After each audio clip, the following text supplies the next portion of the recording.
This conference will now be recorded.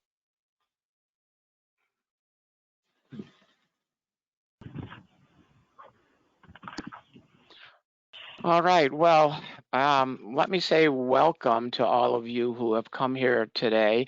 You might have noticed something a little different that I, John Presbiora, who usually take over from Diane and moderate our panel discussions.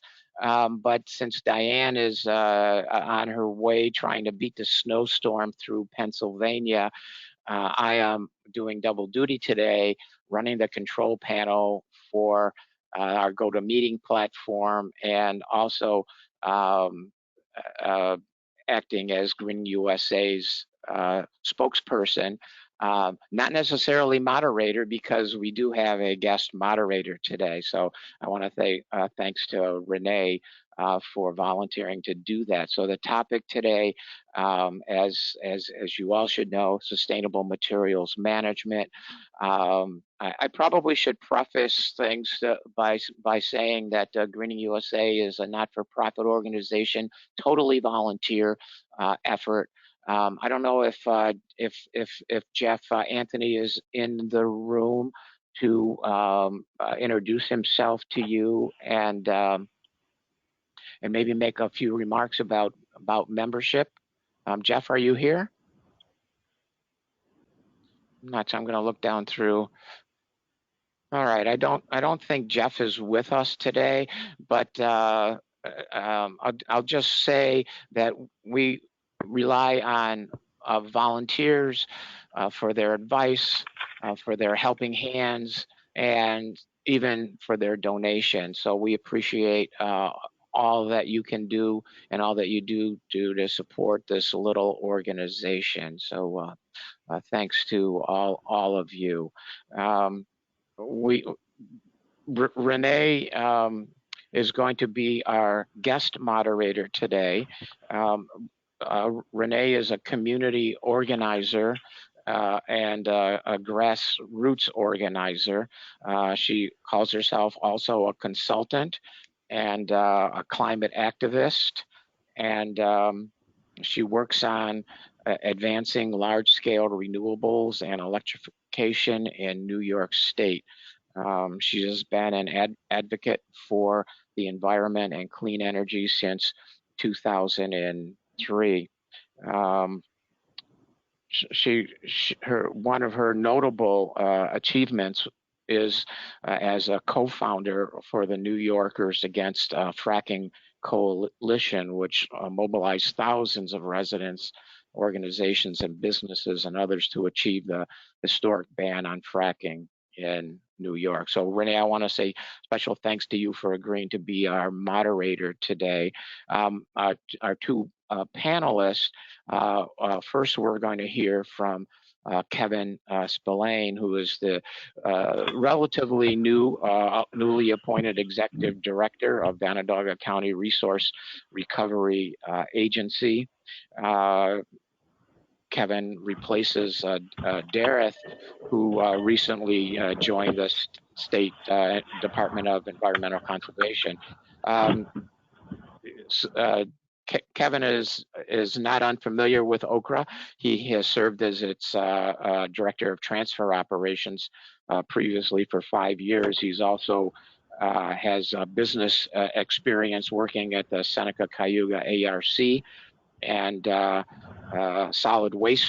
former solid waste experience as a project planner with Stearns and Wheeler and as director of solid waste for Ontario County. So we are pleased to have Kevin here today and his 30 years of public management experience and half of that in solid waste. So thank you for agreeing to be a presenter. And then our other panelists will be Jennifer Congdon, who is the Deputy Director of Beyond Plastics, and she will address specifically the extended producer responsibility aspect of waste management beyond plastics. And I hope that Jennifer will tell us a bit more about her organization. But I noticed it launched in 2019 as a nationwide project.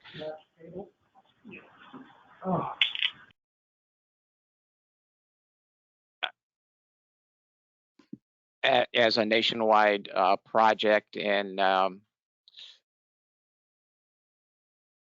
the plastics movement and the anti-plastics movement. So Jennifer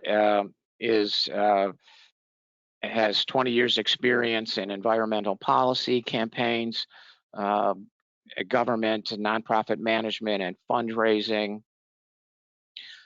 She is passionate about environment and activism, and points out to me that since the age of 8, she began to work on plastics and environmental activism as a participant in the boycott of McDonald's, as the effort to convince McDonald's to end their use of polystyrene. So with that introduction, I am going to ask Renee to unmute herself and thanks, John. And the conversation. And I'm going to try to take away the screen that you're seeing up there, but Renee, take it away. Okay. Well, thanks so much, John, and thanks Greening USA for having me help moderate today and having this great discussion. I know that you all, I assume, are joining us today because you care about this issue, this increasing waste issue that we have, and we're going to look at a couple different angles of how to address waste, plastic, other packaging materials. So I hope that you find that it's a well-rounded discussion. I'll just say, I am a climate activist, so I do primarily work on energy issues, but I think that we know that there is an intersection between waste, especially plastic, and the climate crisis.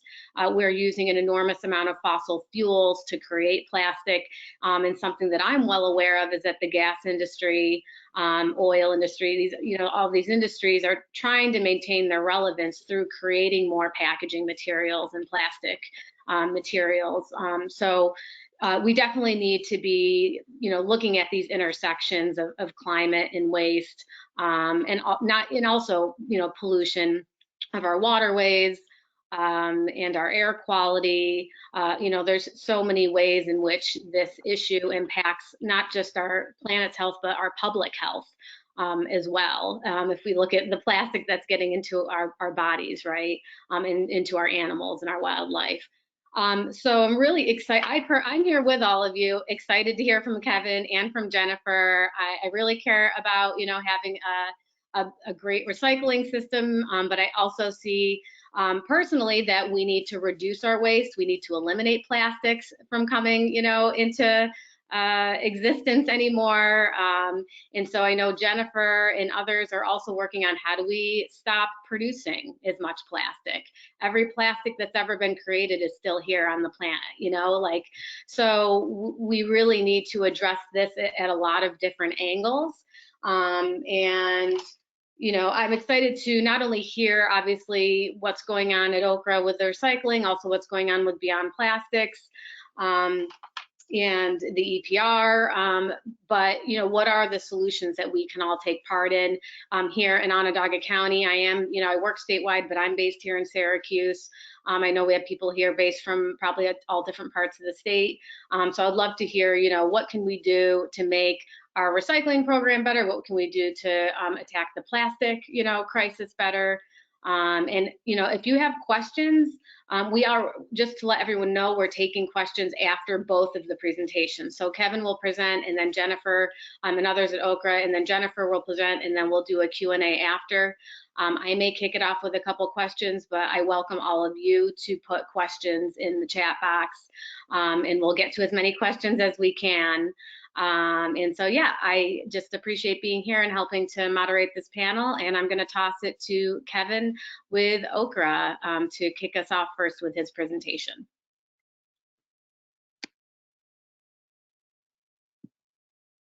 And I guess, Kevin, you might have to unmute yourself too. And I think John is going to make you a presenter if he hasn't already. I believe he has, so I'm going to try here.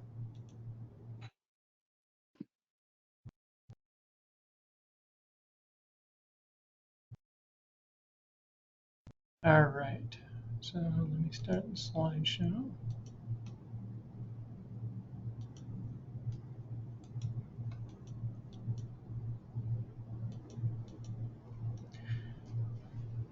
All right, so thank you, Renee, and thank you everybody for inviting me to be able to present today. And as Jonathan said at the beginning, is that I am um, the new executive director here at the agency. I've been with Onondaga County Resource Recovery for about 6 years.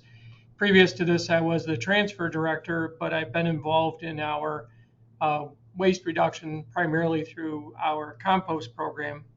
Today, I also have Kristen Lawton, who is our recycling director, and she replaces Andrew Radin, who many of you may remember. So we've had a lot of changes here at OCRRA, and but I've been involved with the program, and I do appreciate the opportunity to be able to speak to everybody about some of the changes. So in these talking points in this presentation, and it was put together by Will Wallach and Kristen with their help. So hopefully, if I get off track a little bit, they'll be guiding us as well. First, many of you already know what OCRRA is about. Many of you already probably participate in some of our programs if you're here in the Syracuse area. But essentially, it's a not-for-profit public benefit corporation. It's an authority, more or less, created by the New York State Legislature to try to manage solid waste within our community. It began in 1990 when the state was trying to create an opportunity to be able to manage their waste in the county a little bit more directly. We don't receive any tax support. All of our money comes from the way that we earn, either through user fees, people coming across the scales that are different facilities, or through the revenue we receive on electricity and through our commodity sales, like our metals. We have great participation by all the municipalities in the county except for the town of Skaneateles. And we have, I think, a very extensive program. Today we're going to talk a lot about recycling and waste reduction. We do a lot of programs. Obviously, we have commercial and residential recycling, and we work with Recycle America Material Recovery Facility to have materials delivered there. We also have mulch and compost, which I'm more intimately involved in, and we have our household hazardous waste collection as well as and we work through Miller Environmental to have people be able to have direct appointments there. We have specialty events for mercury collections. We also have some electronic collections. We have construction demolition debris recovery at our transfer stations where we remove metals from the waste stream as well as some cardboard. We have our household battery and light bulb collection program. And, we have, an engagement policy that, we're very supportive of the programs that it's going toward, extended producer responsibility. And I think that we've tried to make sure that our program is as extensive as possible to try to recover as much, not only energy, but also resources from our waste stream. So how is our system set up? Our system is, we don't do any waste collection. We obviously work through private providers. We have a relationship not only with Covanta, but also with Waste Management or Recycle America. So we try to leverage our relationships to be able to use the private market to be able to provide services to people. But essentially, in the end, it's moving material as much as possible. So all of our recyclables are going through the waste haulers, goes to the material recovery facility, and eventually, we try to find an end market through Recycle America for all of the items that we pull out of the blue boxes. Our waste is going back to those same waste haulers, eventually to our waste to energy facility, and then on to either made into electricity, or we pull some of the metals out of there for recycling. Our system is also with our going to our transfer stations. Also provides us the opportunity to be able to pull materials out for construction and demolition debris, and making sure that we resize materials that go to our waste energy system. This is kind of an overview of how we look at our system. Now, we implemented solid waste management here. Sorry about that. The slide jumped on me. So we implemented solid waste management based on the hierarchy that, is the US EPA model as well as the New York State DEC model, trying to make sure you reduce, reuse, minimize as much waste as possible, recycle, then recover as much energy from the waste, and then eventually get rid of the waste. If you look at our system, is looking at the screen on to the left, our recycling rate is around 52%. That includes, not only removing some of the residential and commercial recycling, but also includes removing some of the food waste from the system through our compost program. So we have a very robust recycling system. In fact, if you look at the rate on the right-hand side, which is the national average, you see that that's around 35%. So you can see we recycle, a majority of the material here in this community. And I think that speaks well, not only of OCRRA, but of our community and how involved people are, which also is similar to having this brown, bag lunch, is that people want to be involved in the program, want to find ways we can recycle and recover more materials. And we also recover energy in our system. I know that the waste to energy system is not always an ideal system, but we do recover quite a bit of energy for generation of electricity. And, our recovery of energy is over 40% compared to a national average of 13%. And I think that is an important piece of our puzzle as well. And then when we can't either reduce, reuse, recycle, recover, or pull something from the waste stream, it has to go somewhere. Now, in the hierarchy model, it's burying it. And, we do send some things to landfill, such as our ash and some things that we can't be able to recycle or reduce or reuse from our transfer stations, and that's our bypass material. And that only constitutes about 8% of the waste stream, where you're looking at about 52%. And that, is very impactful to the environment, not only for burying the waste, but also the methane that's generated from it. So I think that you can see from our system is that we have a very robust model to try to reduce the waste stream and be able to recover more recyclables. So the way that I try to describe waste is that, waste, whether it's recyclables or it's our solid waste, is really like is really like a river. Okay, it constantly flows. It's got to flow somewhere. So, and then eventually to its final resting place, which is usually at a landfill. And we look at how we be able to manage this waste stream a little bit better. And the way we're always trying to manage it a little bit better is to take a look at it. So this is a picture from when we did our last waste Q&C, which is a study of what's actually in the garbage. We did that in the early 2000s. We updated this study in 2019. And I think that it's important for us to be able to understand what we're looking at in our materials. So what is in our trash? So let's look at the waste portion of it first, the stuff that we're going to either go to the waste energy or to a landfill. You'll see that a big part keeps jumping on me. I do apologize for that. You'll see a big part of this is our organics. So, over 40% of this is organic waste stream. And if you look on the left-hand side there, you see the quantities. The other, boy, I really do apologize for that. The textiles is our next group. And then if you go down to plastics, you see our film plastics is the next group. So those are our biggest pieces. So it's very organic material, our food waste, our textiles, and our film material. And there is really impactful to what we have in our trash. And you think about with the film plastic being such a big part of it and comparable to our textiles in terms of that, it's that, if you take like film plastic, paper towel covers, stuff covers are like a package of water bottles, is fairly light compared to if you held like, clothes in your hand. You could tell how much plastic we have in our waste stream because of just volumes of it. So to get that kind of weight.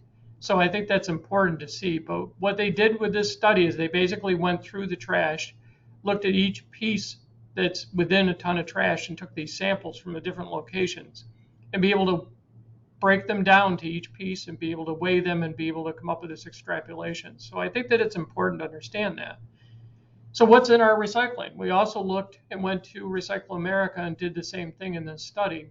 And you can see in that, it's been a big impact from our recycling study in regard to the quantity of cardboard that we have in it. A lot of us, over the last couple of years, especially during the pandemic, we're ordering from Amazon. We've seen that impact on it. And we also seen, that the other materials that we have in here with the plastic is one of our largest portions, other than, the paper products that we have out there. So I think it's important for us to be able to understand not only our waste, but our recycling, and to see what goes into our bins. And one of the things that, we're trying to find ways to be able to do a little bit more is to be able to improve our recycling. So I'd like to talk about what we're doing for our recycling and some of our waste diversion initiatives specifically. So in our food waste, which, I've been involved with our compost program, you saw in that study that, our organics is our biggest piece of our food waste. So nationally, we have about 35 million tons of food waste. In Onondaga County, that translates to about 60,000 plus or minus tons of food waste that's in the trash. We've been trying to find a way to be able to use that material and be able to pull it out of the waste stream. The new food waste diversion law went into effect for any large quantity generators for over 2,000 tons per week. And we're starting to work with them, and bring that material to various resources, but it's very difficult because there's not a lot of facilities. One of them is ours that we have in our community. I don't know if all of you are familiar with our compost facilities or take advantage of them. We do have two. This is our organics recovery facility that we have out in Amboy. That big white building that's in the center of it is our food waste building.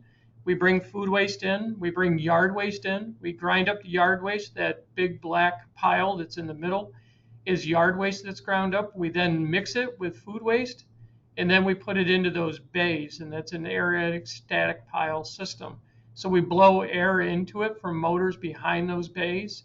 It goes over a 120-day period, and we make it into products.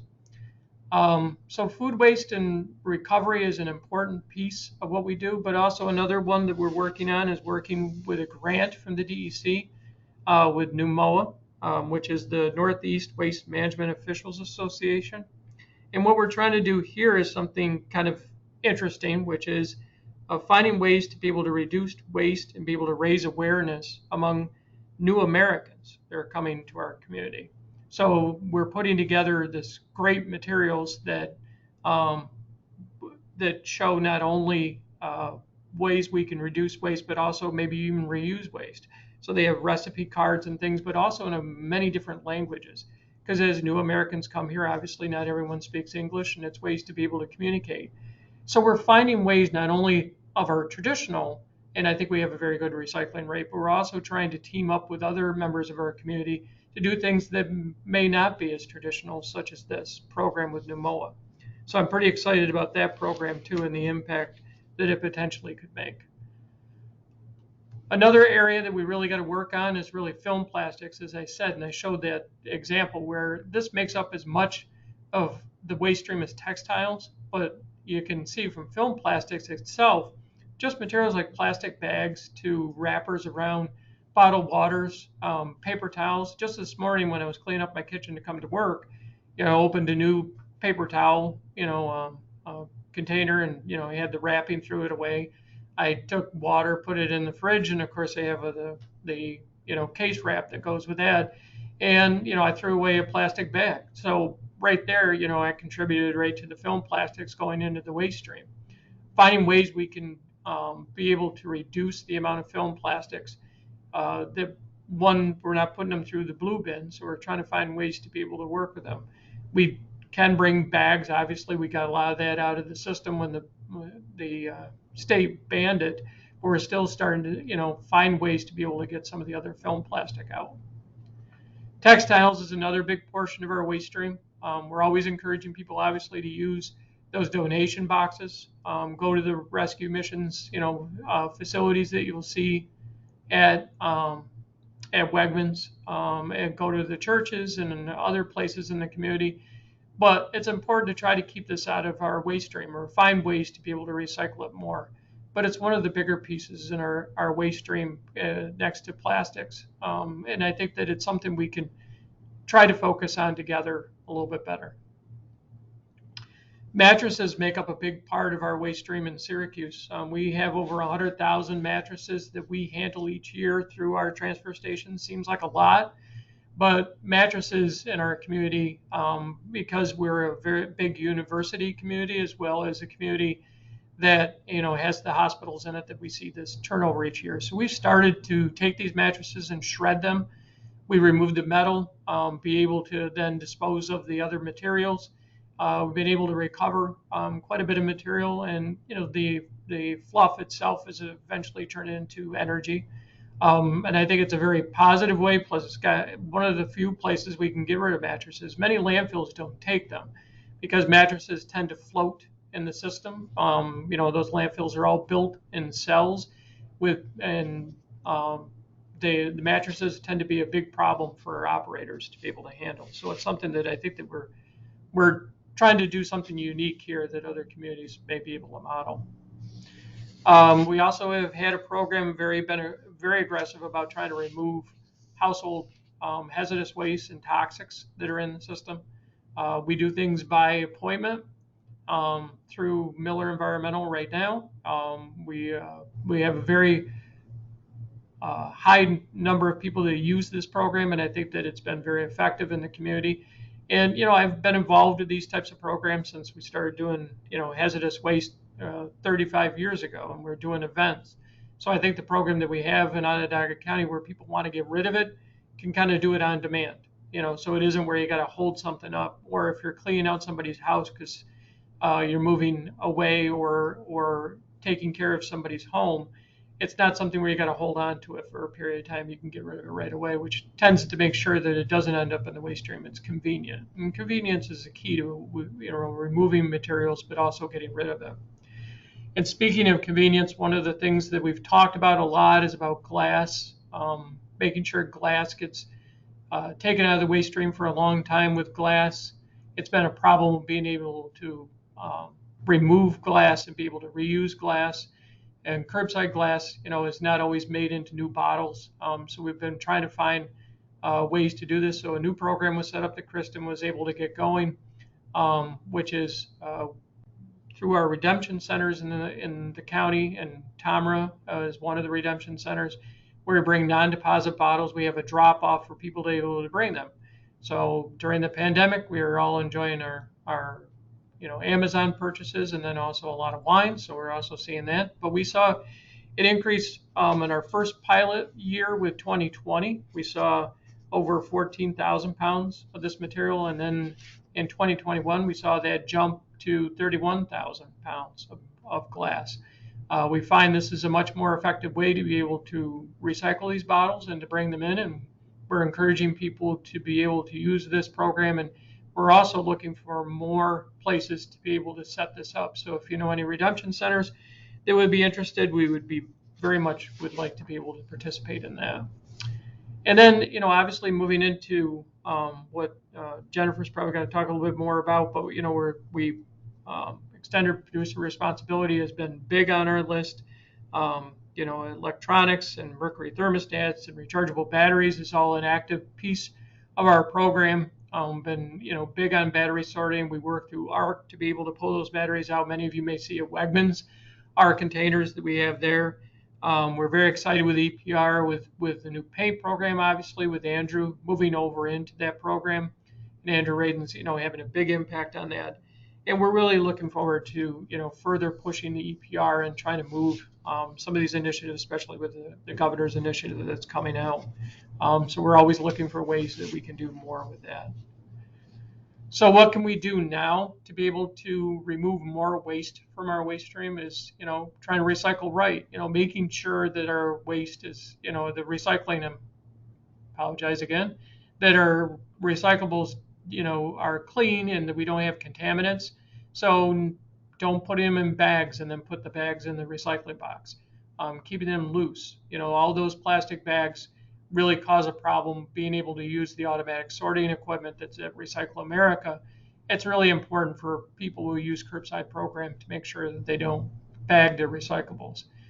Making sure that people are looking at the numbers and the plastics and the shape that they're in, so they identify what's the proper materials that are going in the box, and avoiding, this is something that should be recycled, I'll put it in there, and just, we call it wish cycling. I wish that they took care of this, and I'll just put it in and they'll get rid of it.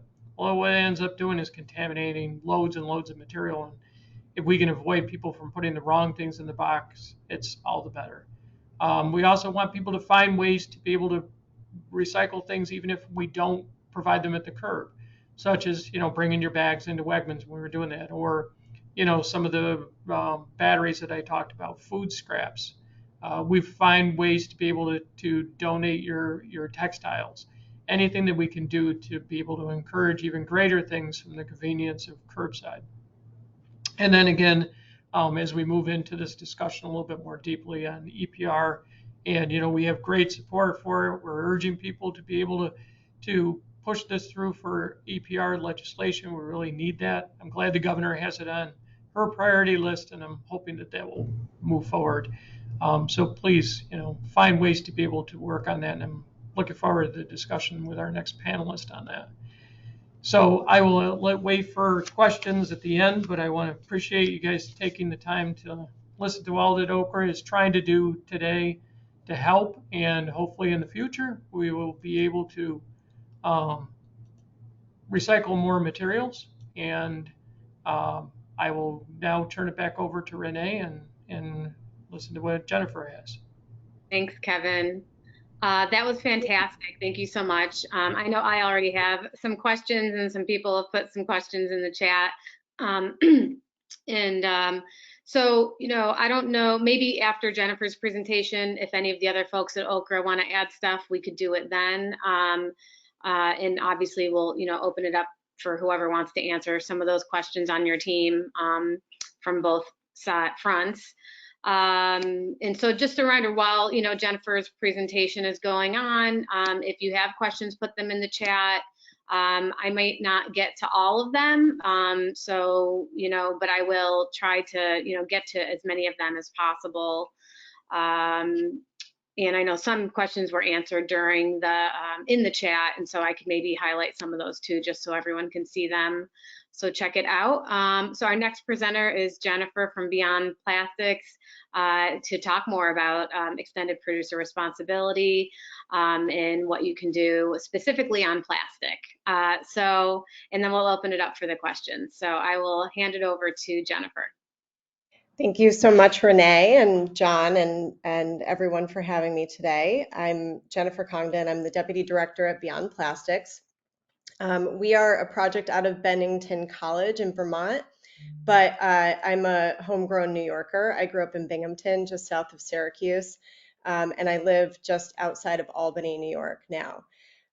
So I should have actually put on here that I'm going to be talking today about extended producer responsibility for paper and packaging, which is what the current conversation is that's happening in New York State. Governor Hochul did propose something in her budget, and both houses of the legislature have different proposals floating around. And so I'm going to talk about that today. I am not going to mention the other programs that Kevin mentioned that have already passed in New York. I actually worked in the governor's office. I was the assistant secretary for the environment when we passed the e-waste law, the e-waste recycling law in New York. So that was a fun one to be a part of.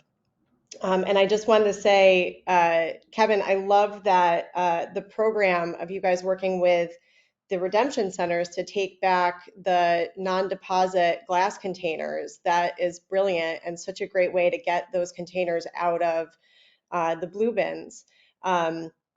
We actually, you'll hear more in my presentation about how it's actually been proven that EPR for packaging works best when it is done with expanded bottle redemption laws. So you guys you're already doing that. So let me get my slideshow going.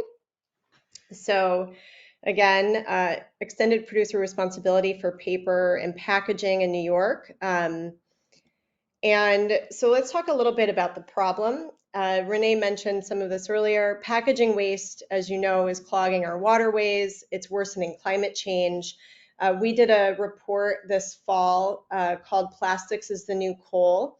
And the report did analysis on data available to the public and found that plastics are on track to exceed coal emissions in our country by 2030. And if plastics were a country, they would be the 5th largest emitter of greenhouse gases. And our state's climate action plan calls for a strong EPR program and expanded bottle bill, because good waste policy is also good climate policy. Most plastic packaging is not recyclable. I would love to hear more about, in Kevin's presentation, it said numbers mean little. It's more about the shape. You know, we always tell people that really 1 and 2 is plastics are the only ones that have a market. But I would love to be corrected on that. If there's better information we should be giving out to people. But we agree with Kevin, wish cycling is a big problem. Plastics recycling has been an abysmal failure. And nationwide, it clocks in at under 9% of all the waste produced. Only 8.5% gets recycled.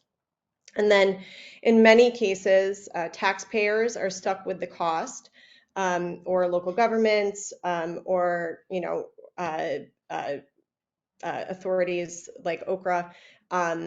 And we have little control of what comes our way. It's sort of like drinking out of a fire hose.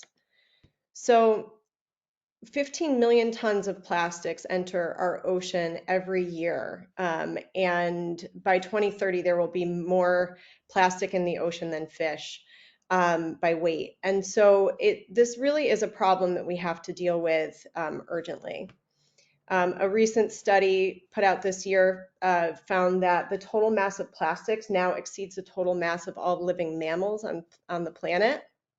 And people really want things to change. So that's why I think these policies, these EPR policies, you're hearing a lot more about them right now, because globally, 75% of people want single-use plastics banned altogether. And 81% of voters in the United States support national, state, and local policies that reduce single-use plastics. So EPR. Strong and transparent EPR is actually a really great tool for solving the growing problem of plastic pollution and packaging waste. It's one tool among many. It's not the be-all, end-all solution, but if it's designed really well, it can significantly reduce the amount of packaging waste that is getting put into our system. So the idea, if you start at the purple circle there, is that brands first reduce packaging, and then hopefully, if the law is well designed, the remaining packaging is free of toxics and is recyclable. You know, designing for recyclability is a really important piece of all of this. And then also contains recycled content to help drive those markets for the materials. And then retailers and brands implement reuse and refill systems. So that's a way to reduce packaging. And then consumers, with all of their new education and less packaging, they take whatever's left and they either return it, you know, through a reuse and refill system, or they recycle that product packaging. And then, of course, key to EPR is that the brands pay for the cost of recycling and disposing of the product packaging. And that is in and of itself an incentive to reduce packaging and make it more recyclable and include recycled content, but it should be at least. But what we've seen in systems around the world is that it's not enough to drive the reductions that we need to see and that people promise EPR will deliver.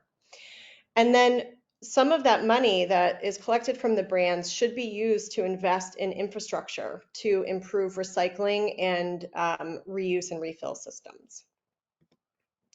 So there is a big risk right now, and we're seeing this around the country, that if we pass weak or ineffective bills, and frankly, the New York governor's budget proposal, in our opinion, is weak and does not go far enough.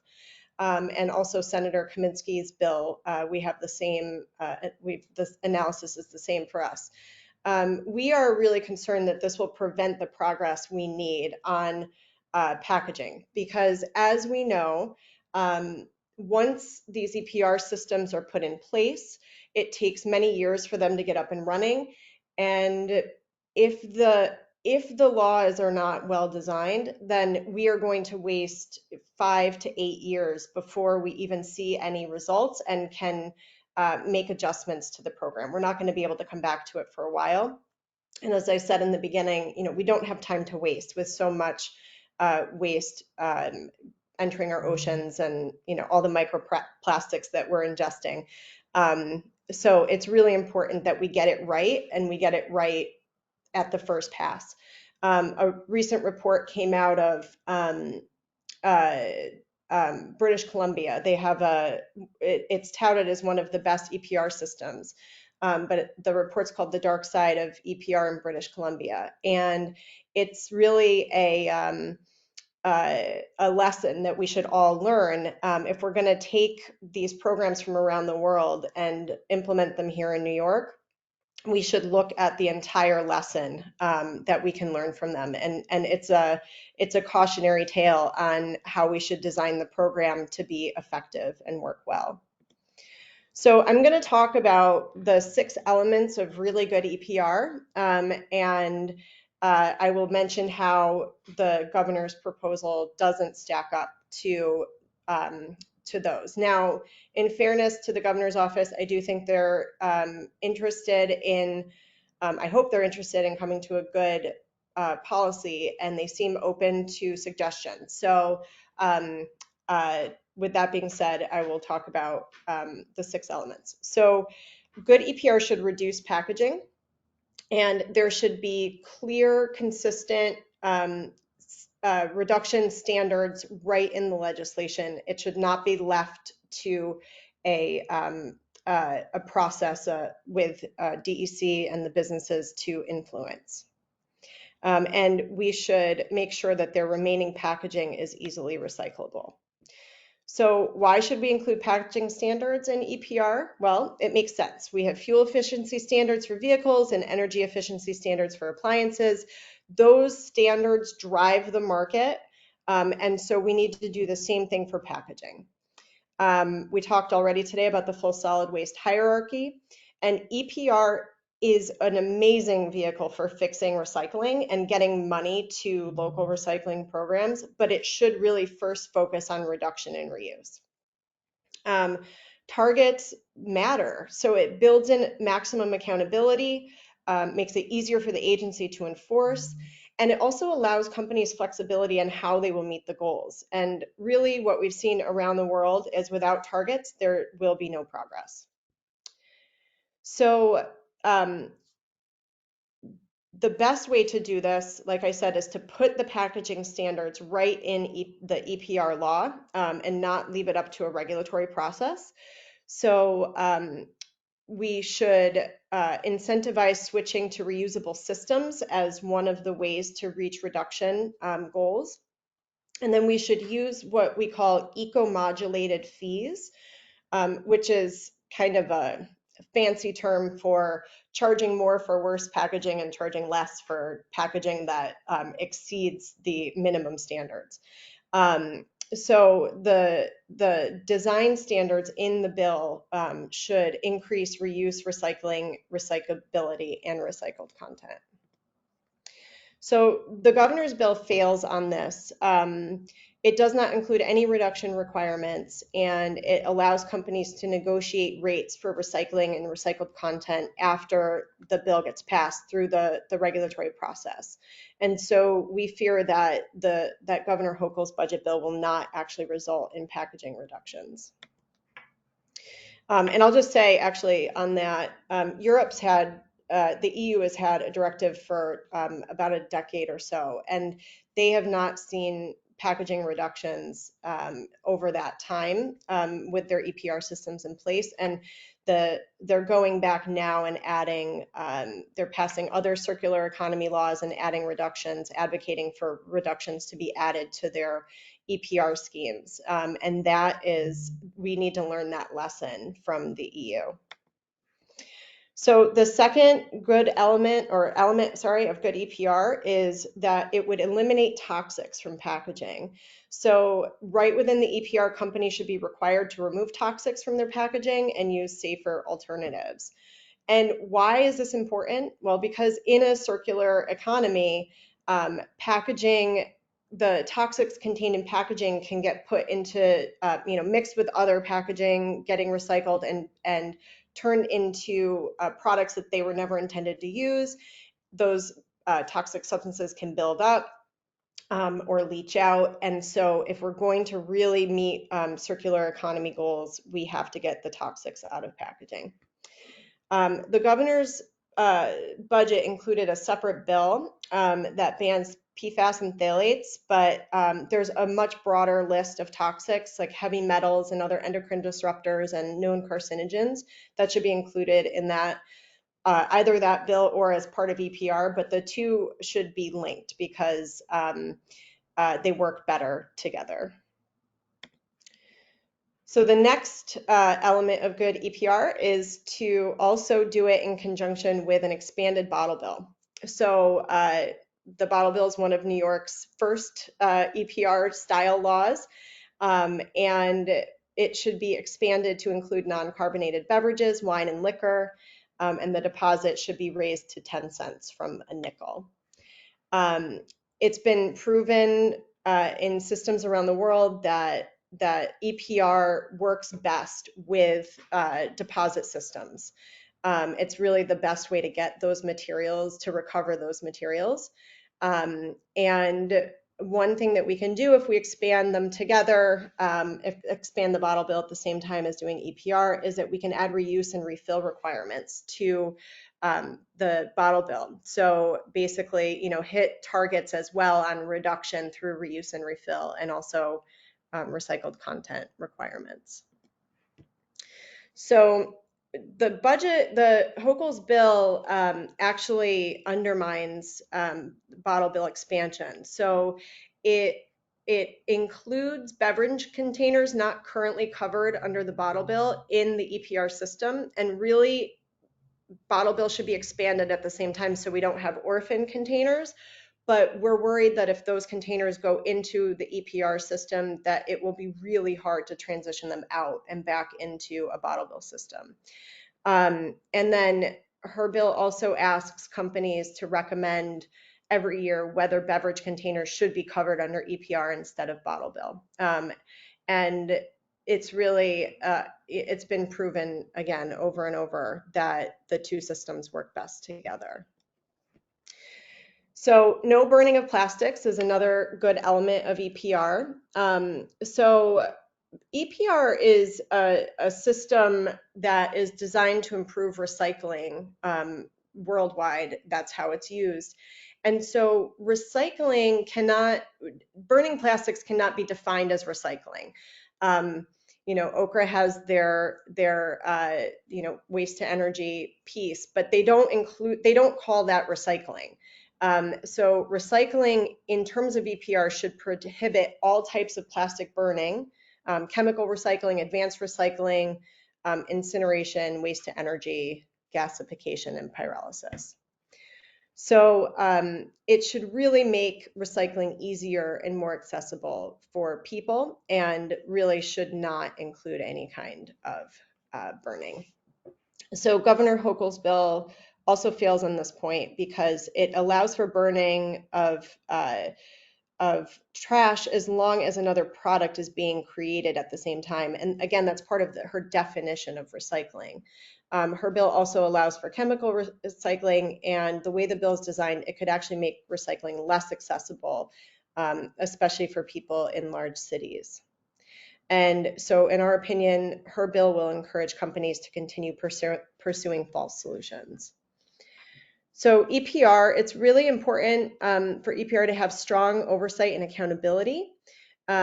A good EPR program should not hand the entire control of the program over to the companies who created the problem in the first place. DEC should set the rules and fees and oversee the program, and there should be strong mechanisms in place for enforcement. We would not ask the tobacco companies to be in charge of reducing smoking. So there's a difference between producer responsibility and producer control, and we have to get that piece right. So the Hochul budget bill actually hands all of the control over to the PROs, they're called. So it's producer responsibility organizations. The companies or brands are told to form these or go on their own and develop the plans to collect their own packaging. There's no standards put in the legislation, and there's an industry-dominated advisory committee that at DEC that provides minimal oversight.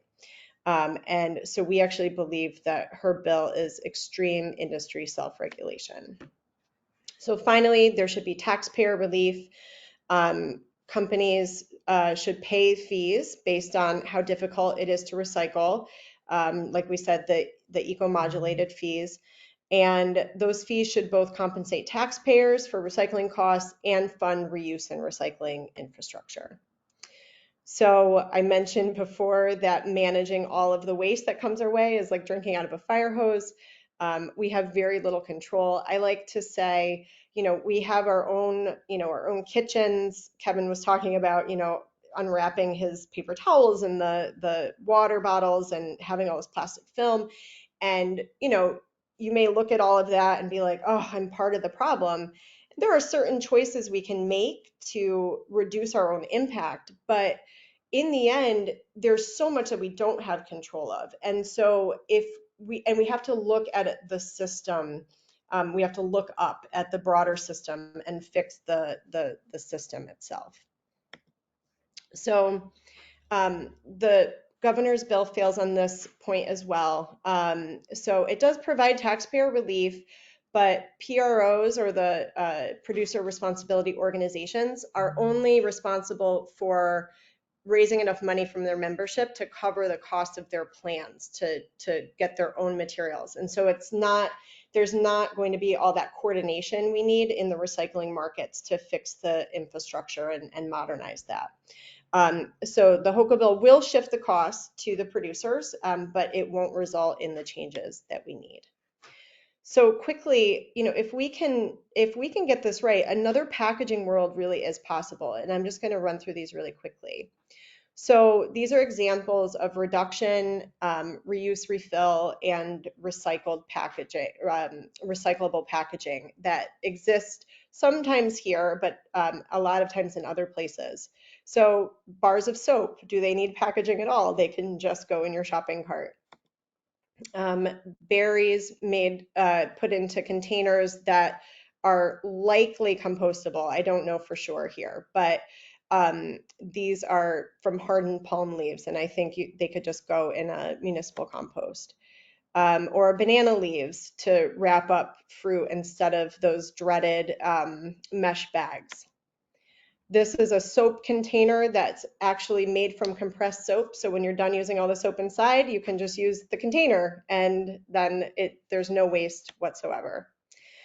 Lots of brands are creating reuse and refill products. There's a bunch of deodorants on the market that now have, you buy the container once, you buy the refill over and over. You reduce the amount of plastic you're using. This is a Unilever system in England. You pick up the bottles there, you put it underneath and fill it, and then you bring it back and to the grocery store and drop it off, and they send it back to Unilever for wash, and they restock it on the shelf. This is a company that you can order through the mail. These are aluminum containers, very lightweight. You ship them back, they refill, and then you get them again in your mail. This is a company that does refill, so you keep the container at your house and they mail you paper pouches with the little pellets for laundry and dishwashing detergent. There are companies popping up on the market that actually provide these systems to companies, grocery stores, and so this is the kind of stuff we need to incentivize through EPR. And then, you know, when we have to use single-use packaging, let's make sure it's truly recyclable. So these are paper packaging that is recyclable, and this is available in Europe. This is Kit Kat launched a packaging that was just origami paper in Japan, and it's truly recyclable. This is just a paperboard for the bar of soap, if you insist on covering your bar of soap with something that, again, is truly recyclable. Paperboard, craft paper for berries instead of those dreaded clamshells. And so these are all lovely, but voluntary efforts are not enough. Another packaging world really is possible with strong EPR legislation, but we have to make sure that we get the details right. So thank you very much. I will end my screen share. Thank you so much, Jennifer. That was another fantastic presentation. And we have a lot of great questions and discussion that was happening in the chat. I just want to give a shout out to the Bottle Bill, which I worked on as a NYPIRG alum back in the day in New York State. And it's like, it feels like years that we've been pushing for the bigger, better bottle bill. And I don't understand why that hasn't happened yet. So we really need to get on top of increasing, you know, that to 10 cents and expanding the acceptable bottles, is, of course. And, you know, I know that that has a drastic increase in the amount of bottles that are recycled when you expand bottle bills, especially, you know, there are people who take bottles out of trash cans, take them out of the streets, take them out of waterways and bring them to redemption centers. I know, you know, we've all seen like just huge bags of bottles that are being taken out of the streets and out of waterways and out of the trash, you know, landfill bins instead of recycle bins because of bottle bills. So, you know, it's really important that we pass these bottle bills. So I appreciate that in conjunction with the EPR. So we do have, you know, I'm actually just going to jump into some of the questions that are in the chat. And also, I just want to let people know, if you go into the chat, there's some questions that were answered and some helpful resources and links that you should check out. You know, for example, David asked about the glass drop-off program and the redemption centers. They're just taking the wine and liquor bottles at those redemption centers. And Kristen, you know, reminded us that we should, you know, still put our food glass containers in our blue bins in the curbside recycling. And there's a link that she provided for the program and the drop-off site. So check out that link in the chat from Kristen. And, you know, Chris Carrick had actually a few questions, who I personally know. Chris is with Central New York Regional Planning and Development Board, for those who don't know Chris. He always has lots of amazing questions. So, oh, and I was at his question and then another one came in the chat, so I got to scroll back up. But okay, so Chris asked a couple questions I'm going to throw to you, Kevin. He says, with companies like Packaging Corporation of America here in the community, are there partnerships that could be developed to make cardboard recycling more efficient or lucrative for OCRRA? And maybe as a part two, Chris also asked, what new processing technologies or end uses for materials are most exciting to you in terms of reducing the volume of materials that we see going into our landfills? So I guess that's a two-parter to the OCRRA, to everyone at OCRRA from Chris. Well, most of our recycling goes through Recycle America, including a lot of our commercial recycling. Some obviously larger commercial recycling of cardboard, they're marketing themselves to a certain degree. But the relationships that Recycle America end up, making for the markets, we kind of do leave that up to them. But I know that they've developed a relationship, for instance, with West Rock, and trying to move some of their material to some of the local paper companies. But a lot of what we try to leverage, working with them, is to make sure that the material is recycled, that we, provide all this education and training to get people to put the right things in the blue box. And I think that we, anything that we could do to leverage, better relationships for our recyclers, we're always interested in being able to do that. I can't think of anything specific that we're doing right now. Kristen, is there any other program that I'm missing that we're doing to help Recycle America in terms of the leveraging additional cardboard recycling? I mean, I think, to Chris's question, are there other industries that we could be involving locally here? And I think it's certainly something to explore with Recycle America, because they are marketing the materials here in our community. But as Kevin mentioned, it's my understanding all of the cardboard is actually locally processed, and frankly from the Northeast entirely, not just our community, is going to West Rock, so right here in Solvay. So maybe there's other opportunities for more relationships to be developed, and certainly something worth exploring. Renee, can you repeat that second parter? Sure. He asked what new processing technologies or end uses for materials are most exciting to you all in terms of reducing the amount of materials that are ending up in our landfills. I think that the biggest thing that we're trying to focus on right now has been expanding, our food waste diversion. I think that trying to come up with that, I think that, one of the frustrations that I have with the food waste law is that, the state is not putting more emphasis on the end markets and the development of the end markets, whether it be from digesters or from compost sites. Because the problem is, then what do we do with the material afterwards?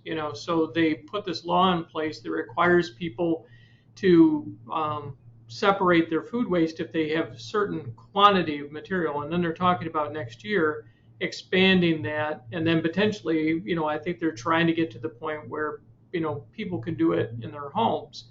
The problem is then what do you do with it and where does it go? And so just by forcing that to happen, I started in my field 35 years ago, starting some of the recycling programs, and they kind of did it the same way.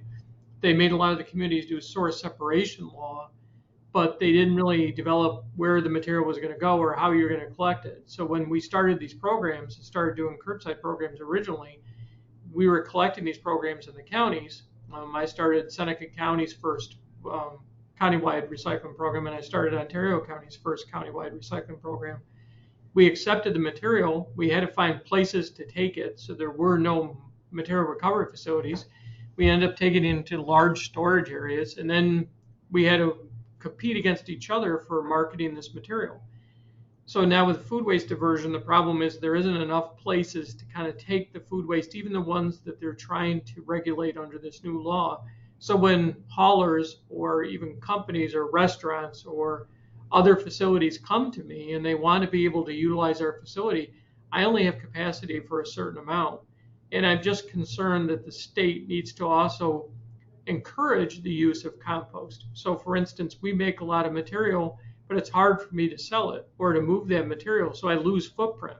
So the more I can move, the better off it would be. So even if they did something simple, such as say in the DOT regulations that all ditch restorations should include even 15% of compost generated by either a private or public facility such as ours, it would benefit us to move more material, and then I could move more food waste through our system.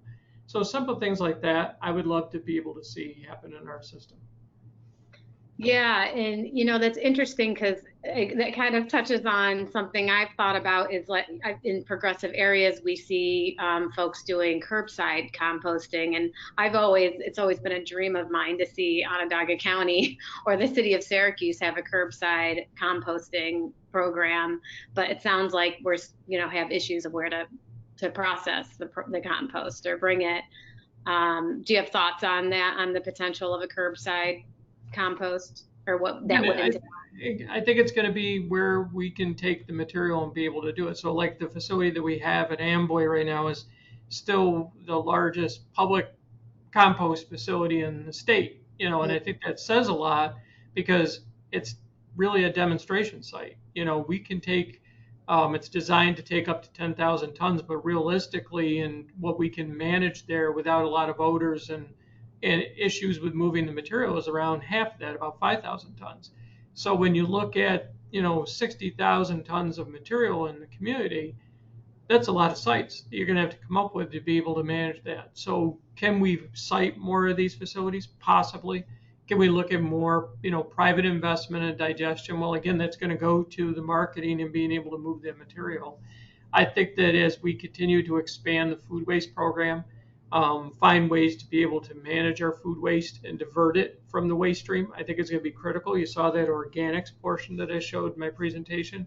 So I think that anything that we can do to try to expand that marketing piece of the end product, which will then drive more food waste, because then we'll need the supply of food waste to create more compost or to feed those digesters. And I think that's a critical piece of it, is what can we do to put the horse out there before we build that cart? And I think that that's an important element of what we're missing in our food waste program right now.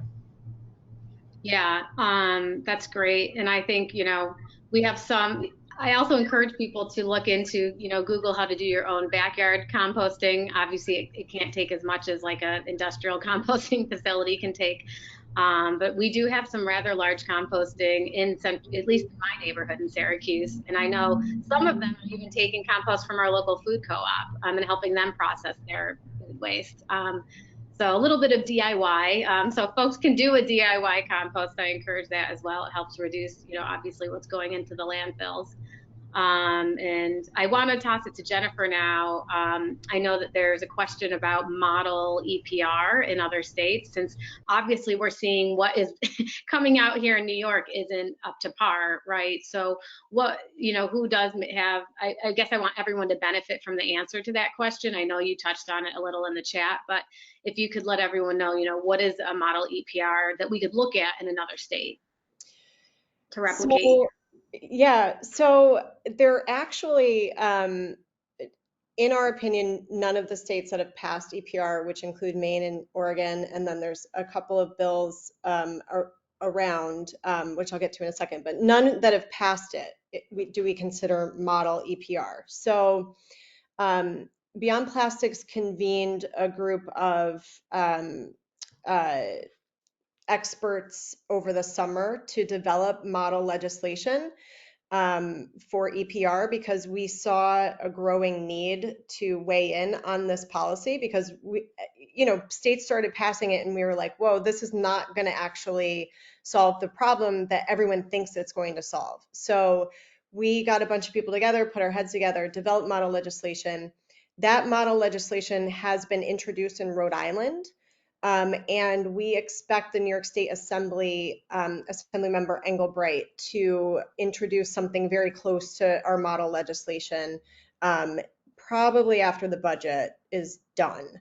I think the Assembly is taking a very strong stand on not doing policy in the budget, or trying to, so we'll see if they hold firm.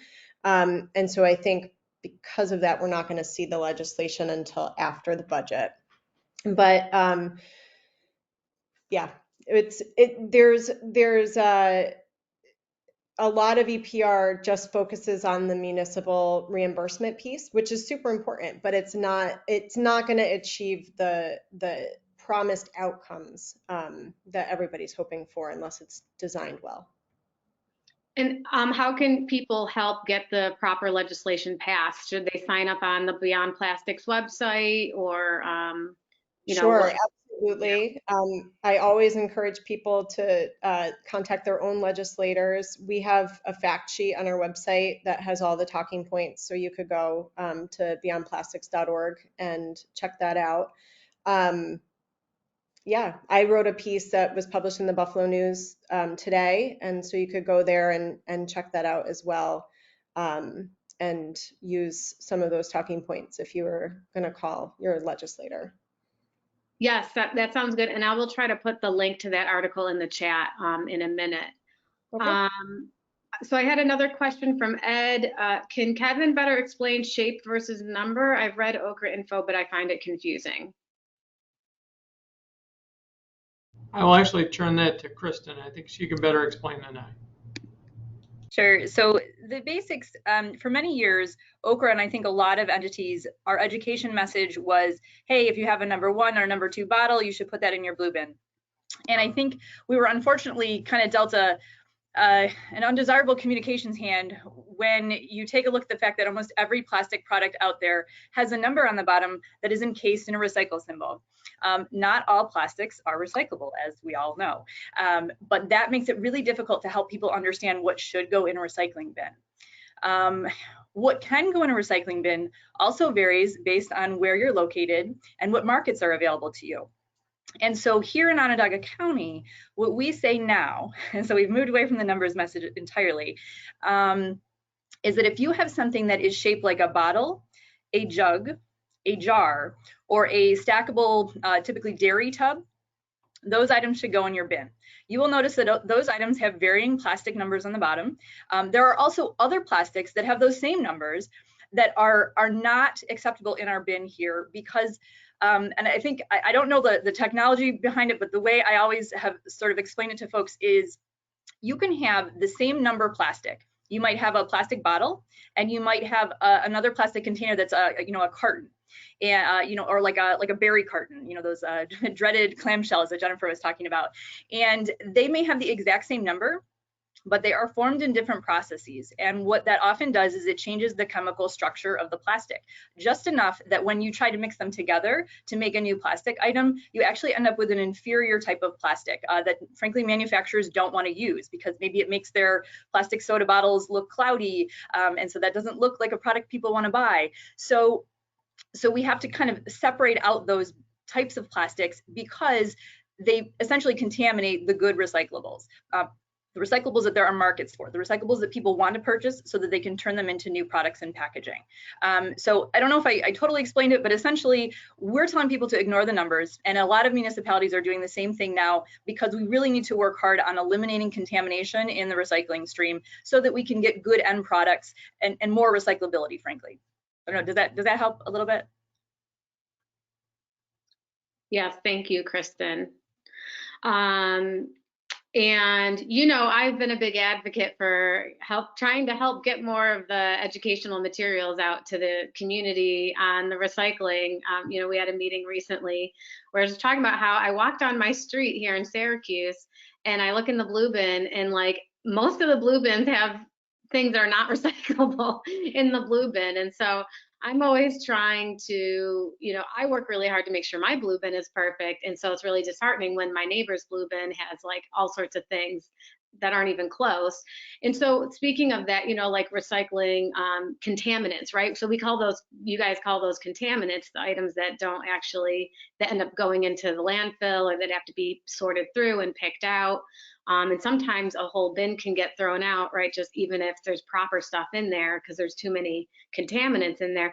Should I still be putting, even though I know my bin is good, I hope, fingers crossed almost, should I still put it on the curb, or is it better, even though my whole street might have a lot of contaminants, or should I be bringing my recycling to the center? Am I more likely to get stuff recycled if I bring it directly somewhere else? Like, because that makes me worried a little. Sure. So actually, Renee, you're giving me a great opportunity to kind of explain the recycling sorting process as a whole, because it's actually less about the individual bin, because what happens in our community here is that, you folks, you set your blue bins out at the curb, or you have your recycling cart and you bring it out to the side of the road, and you know, weekly your hauler comes, they pick it up and they deliver it to this Recycle America facility that Kevin talked about that is in Liverpool. And it is a very mechanical operation. There are some humans that sort material, but really the line moves extremely quickly, and these items are sorted whether magnetically, through eddy current separation. There's little blowers that, you know, separate the different types of plastic containers and the paper. And so there's this whole process, which, by the way, you can watch a video of it on our website in the recycling section if you're so inclined. And all of that material gets separated into their various commodity types. Okay, so you end up with these bales of material at the end of the process that are comprised of your bin and everyone in our community's bins, right? They all just get mixed together, and then everything gets sorted into their different commodities. And those bales are what are sold to third parties that ultimately turn them into new materials. And so if you have, you're mentioning this really great concept, this idea of what if there's too much contamination? It's less about your individual bin, and it's more about that larger bale. And here in Onondaga County, I actually can share with you that I share your frustration of walking around your street. I try not to walk on trash day in my neighborhood because it really just stresses me out.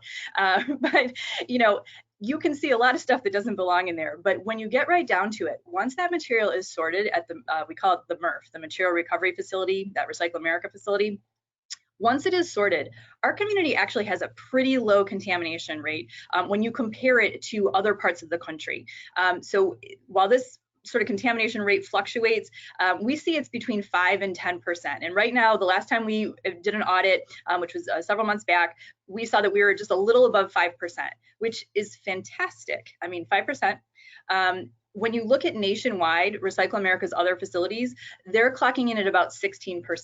So our community is really doing a good job. That isn't to say there isn't more room for improvement, because there's always room for improvement. And that's one of the reasons, you know, OCRRA invests, you know, $250,000 a year to try to get this word out, whether it's through digital advertising, traditional advertising, through our newsletter, through our social media, etc. So we're always grateful if folks want to share our posts or let folks see the stuff that we're putting out there, because it's an uphill battle. I think, you know, people have a lot of priorities, and while things might be really important to us, I think here as an environmental group, they aren't always everyone's priorities. And so it really is about trying to spread the message organically, kind of like you're talking about doing, you know, your own DIY composting, just helping people understand the rules, because it is confusing. And I recognize that sometimes our messaging can seem complex to folks, and it's frankly because trash is complex today. Yeah. And I really appreciate that. And I encourage everyone to do word of mouth. I hope to, you know, people do actually digest stuff more than when they hear it from friends or family. So if you can tell your neighbors, friends, and family what goes in the blue bin and what doesn't, that really does sink in with people more than getting a flyer in the mail. But I'm also going to flyer my street at least, because, you know, I can't help it. I'm an activist. So, and then I can't walk down the street anymore. So no, I guess we do only have 10 minutes left. I have a couple, if people could just do quick answer to this last kind of dual question, and I'll give it to everybody, to, you know, OCRRA and to Jennifer. There was an article, I think, in Syracuse Post-Standard today that John sent me about advanced recycling technologies. What do you think about that? False solution or something to consider? Also, second part, Chris had another follow-up about what are the trade-offs? Has anyone crunched numbers on glass bottles versus plastic? It's heavier, so more fossil fuel for shipping, but plastic requires oil to produce. The glass is easier to recycle. You know, could be a cool thesis project. But anyways, so maybe start with the advanced recycling. What are your thoughts on that? And then also, you know, finish it off with the glass question, and then I'll toss it over. I might have one final statement, but then I'll toss over to John. In regard to any additional recycling that we can do in our community, whether it's, you know, this new plastic recycling or not, you know, I think that's, you know, I'm not that familiar with the company itself and what they're proposing to do, so I can't speak intelligently about it specifically, but I think that anything that we can do to try to recycle more plastics, obviously OCRRA is going to support those things. I think it's important to vet any type of process or any type of company that wants to come in and do that. So I'm hoping that that will be, a thorough and exhaustive process as we support any new ideas and programs that come forward. But obviously, we're very interested in supporting any effort to remove, recycle, reuse more materials, and not have to dispose of them. So I think that that's, critical to keep an open mind and try to find new ways to do things. It's not a bad thing. And then in regard to the second part, Kristen, you want to touch base on that part, or? I'm sorry, Renee, can you recap it for me? I'm terrible. My attention span is Jennifer too, and also love to hear from Jennifer on both of these questions too. But yeah, it was just advanced recycling, opinions on that, because I know the new technologies, but then also the glass, investment more. Has anyone crunched numbers on the impacts, like environmental impacts of maybe focusing more on glass containers versus plastic? Obviously there's an impact of everything, but is it worth looking at using more glass versus plastic? I'm really not super qualified to speak on that. The one thing I'll kind of touch on that I mentioned before regarding markets is that one of the challenges with glass here in our area is that there really are not, there are no longer locations in our immediate sort of proximity to send clean glass to. There used to be one in Connecticut not too long ago, that is phased out. So it's really, I think, about developing markets so that you can determine how best to manage materials. So I'm sorry, I don't know sort of life cycle glass versus plastic, but I think in general, it's important to pay attention to market development so that you can establish a program for whatever commodity you're looking to manage. Okay. All right. So for us, chemical recycling is another false solution that is being offered up by the plastics and chemical industry to deal with the plastics problem.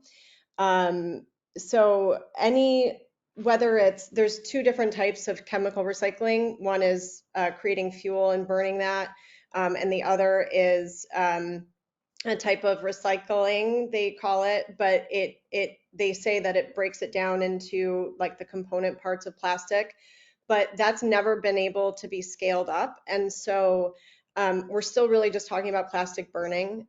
All chemical recycling facilities, we don't consider it recycling. They produce hazardous waste and air pollutants. And so it's really, in our opinion, it's a distraction from the real solution of ending the use of plastics for packaging. And then in terms of glass versus plastics, first of all, it's not the only material, right? There's metals like the lightweight aluminum containers I showed earlier. But remember reuse and refill systems too. And I think that we have to start shifting our thinking from everything just gets disposed of to how can we keep these containers in the system. It's a little bit like, everything old is new again, right? So like my parents talk about bringing glass containers back to the store when they were kids. But remember also that plastics has greenhouse gas and emissions problems from the time that the gas is being fracked, right? And being shipped, pipelined, all the ethane being pipelined to these ethane cracker facilities where the building blocks of plastics, ethylene is created. All of that has impacts and emissions. And so it's not just the shipping of the packaging from the facility, to the grocery store to be used. There's a whole life cycle problem with plastics. And so yep. That's it. Yeah.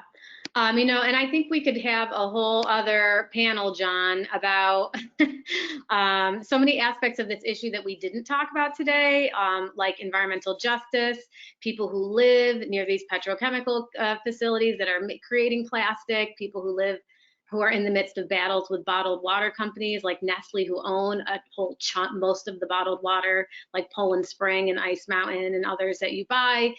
So I really do encourage everyone to reuse on first, obviously right before recycle. Reduce first, reduce, reuse, recycle. So reduce your, packaging. There are companies like, for example, Package Free. Go to packagefreeshop.com. They sell a lot of reusable items. I use them to buy a lot of my reusable items. There are some stuff in Syracuse. There's a Zero Waste Syracuse group. So if you're a Syracusan, I encourage you to join the Zero Waste Syracuse group. Zero Waste Syracuse page isn't as active as the group. We're going to try to be more active, trying to follow the lead of cities like Ithaca, who have a bring your own program where they're getting businesses to sign up in support of bringing your own containers. So there's a lot of great stuff going on. And I'm just putting into the chat an event that All Our Energy has. It's a game, kind of a game called Ready, Set, Go, Zero Waste. They're a group based in Long Island. So check them out as well. I put the Eventbrite link in there. They have an event coming up Monday the 14th, all about zero waste. So we are 3 minutes till the end. So I'm going to say thank you to Jennifer, Kevin, Kristen, Will, everyone at OCRRA, and John and Greening USA for having me and all of us to talk about waste management, sustainability, and future. So back to you, John. Thanks, Renee. It was a wonderful program. All of our panelists. It was a great update of the state of the art for us. And Renee, I really appreciate your expert control and moderating today. It was wonderful, and I'll take you up on doing another program to do a follow-up. When the 12 traits of a sustainable community were first prepared, I think it was number 8 was waste management. It's sad to say that was a long time ago, and we're still struggling with this, but it sounds like there are some reasons to be hopeful, and the work that you're all doing is certainly moving it forward. So thanks very much. This was a wonderful program, and I appreciate our audience for staying tuned in to all of you for the entire thing. So we'll see you maybe next month. We're not quite sure yet. There's a lot of things going on in April. We're still working on what we might do or not. There's the Green Building Conference in April. I think there's the Energy Symposium also. So we're not sure what we'll do in April, but stay tuned. Pay attention to your newsletter. If you're not getting it, check us out on greeningusa.org to sign up for our newsletter. Thanks again. Have a great weekend, everyone. Avoid the storm. Thanks, John. Thanks, everyone. Thanks, Renee. Great job. You too. Thanks, Jennifer. Bye. Bye.